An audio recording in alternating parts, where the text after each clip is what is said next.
वो लोग जो आधार कार्ड के द्वारा प्राइवेसी हट हो जाएगी इस बात से डरते थे, अगर वो ये लोग ये न्यूज सुन लेंगे तो वो तो कहां पे उठेंगे। Forward president John F Kennedy हैं ये, इनका असैसिनेशन कर दिया गया था 1960 में।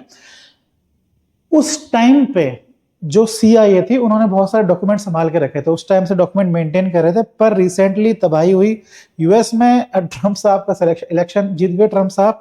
ट्रम्प साहब ने वो सारे डॉक्यूमेंट रिलीज कर दिए। जब ट्रम्प साहब ने सारे डॉक्यूमेंट रिलीज कर दिए तो उसमें से एक पेज ये भी निकला। इस पेज में क्या है, इस पेज में जो सीआईए ने जो सीक्रेट बेस बना के रखे थे ऑल ओवर वर्ल्ड में, उन सारे शहरों का जिक्र है। हमारा देश भारत के दो शहरों के नाम यहाँ पर है। पहला जो नाम है वो है न्यू दिल्ली और दूसरा जो नाम है कोलकाता। इसमें देखने वाली बात है कि इसमें रशिया नहीं है, मेन जो चाइना है हांगकांग है, पर मेन चाइना नहीं है, नॉर्थ कोरिया नहीं है। इसमें देखने वाली बात ये है, ये न्यूज पूरे all over media, national international media cover कर रहा है। हालांकि देखने वाली बात यह है कि इसको मेन जो नेशनल मीडिया है उससे बचा के गया, वो कहीं ना कहीं इससे बच रहा है। अच्छा, ये न्यूज कहीं ना कहीं रिलेटेड है कि जो इमरजेंसी लगाई गई थी, इमरजेंसी लगाने के पीछे कहीं ना कहीं कारण इस न्यूज के पीछे हमारे देश में एकदम से जो बैंकिंग का नेशनलाइजेशन हुआ था, जो फाइनेंशियल चेंज करे गए थे, वो भी कहीं ना कहीं इससे रिलेटेड है।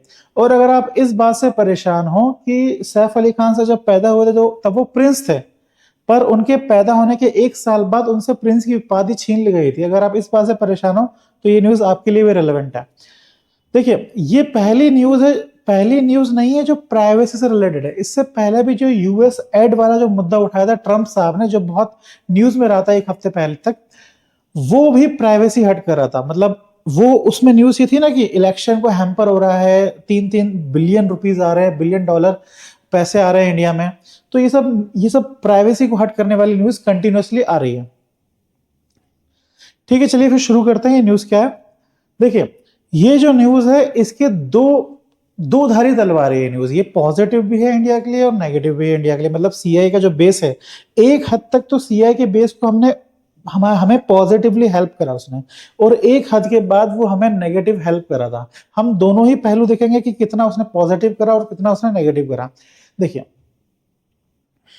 यूएस ऑलरेडी परेशान था रशिया से। रशिया कम्युनिस्ट कंट्री थी और एक और नई कम्युनिस्ट कंट्री आजाद हो गई थी जिसका नाम था चाइना। अब यूएस ये नहीं चाहता था कि रशिया और चाइना दोनों मिलके कम्युनिस्ट ब्लॉक बना ले और हमें परेशान करे। तो इसलिए यूएस ने क्या करा, इंडिया के साथ अच्छी दोस्ती कर ली ताकि वो चाइना को सप्रेस कर पाए। इस टाइम पे जो सीआईए और इंडिया का जो रोल था वो एक पॉजिटिव था। इंडिया खुद चाहता था कि सीआईए उसके साथ रहे और हेल्प करे। उस टाइम पे क्या क्या रोल प्ले करा है सीआईए ने, देख लेते क्या करके। सीआईए ने हमें हेल्प करी है, हमारा इंटेलिजेंस ब्यूरो को डेवलप करने में असिस्ट करा है उसने हमें। दूसरा, फिर जब हम तिब्बत तिब्बत में जब जब चाइना अनेक्स कर रहा था, मतलब चाइना हड़प रहा था तिब्बत को, तब उस टाइम पे हमने तिब्बतन्स की हेल्प करी थी। उस टाइम पे फिर यूएस ने भी हमारी हेल्प करी थी कि उनको असिस्ट करने में। उस टाइम पे दलाई लामा साहब को इंडिया में सेफ तरीके से लाने में भी हेल्प करी थी यूएस ने। थर्ड चीज ये थी कि जब 1962 में इंडिया और चाइना का वॉर हुआ था तो यूएस ने अगेन इंडिया की हेल्प करी थी चाइना का इंटेलिजेंस के रिगार्डिंग।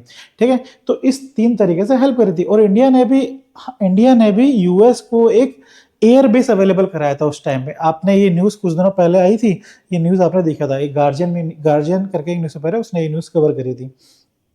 ठीक है, पर परेशानी कब आई, पर ये जो अच्छा खासी दोस्ती थी ये कब टूटी? ये टूटी जब 1967 में इंडिया में इलेक्शन हुए और इलेक्शन के बाद इंदिरा गांधी जी प्राइम मिनिस्टर बनी। इंदिरा गांधी जी से क्या परेशानी थी इन लोग को? इंदिरा गांधी जी के जो थॉट्स थे वो बहुत ज्यादा इन्फ्लुएंस थे कम्युनिस्ट से, वो बहुत ज्यादा यूएसएसआर के तरफ थे उनके थॉट्स। तो ये लोग, यूएस नहीं चाहता था कि इंदिरा गांधी जी प्राइम मिनिस्टर बने।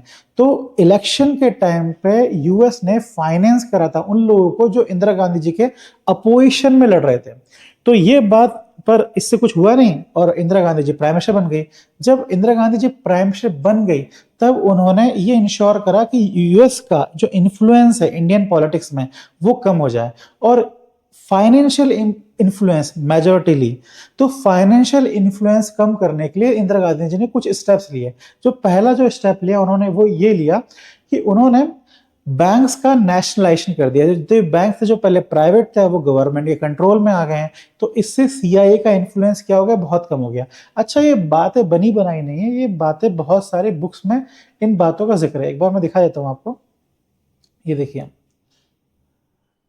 ये डेविड सी मार्टिन साहब है, इनकी एक बुक है सीआईए ग्रेटेस्ट कोवर्ट ऑपरेशन। इसमें यही जिक्र है कि यही बता रहे हैं कि सीआईए कई बार कंट्रीज को इन्फ्लुएंस करता है फाइनेंशियली, और उनके बैंकिंग सेक्टर के अंदर घुस के वो फाइनेंशियली इन्फ्लुएंस करता है। और यही बात हमारे इंडियन राइटर ने लिखी है, अशोका रैना, उन्होंने भी यही बात लिखी है।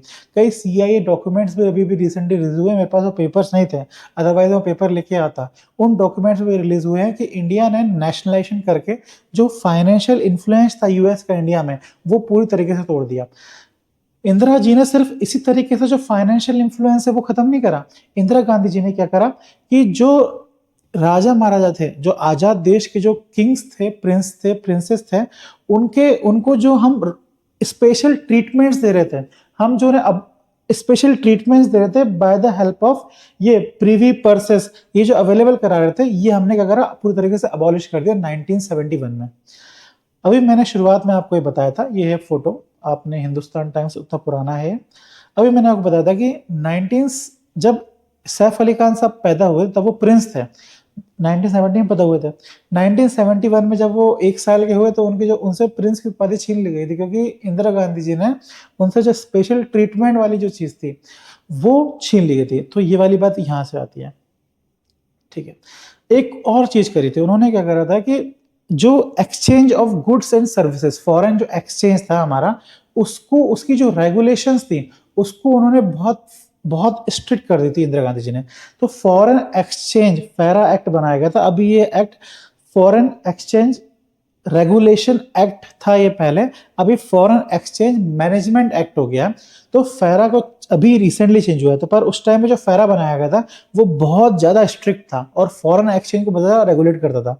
तो ये 3 कानून के हेल्प, 3 स्टेप्स के थ्रू इंदिरा गांधी ने इंश्योर करा कि जो यूएस का इन्फ्लुएंस है, यूएस या फिर कोई बाहर की जो कंट्रीज है, उनका फाइनेंशियल इन्फ्लुएंस इंडिया में ना रहे। ये मैंने आपको प्रूफ से बता दिया, ठीक है।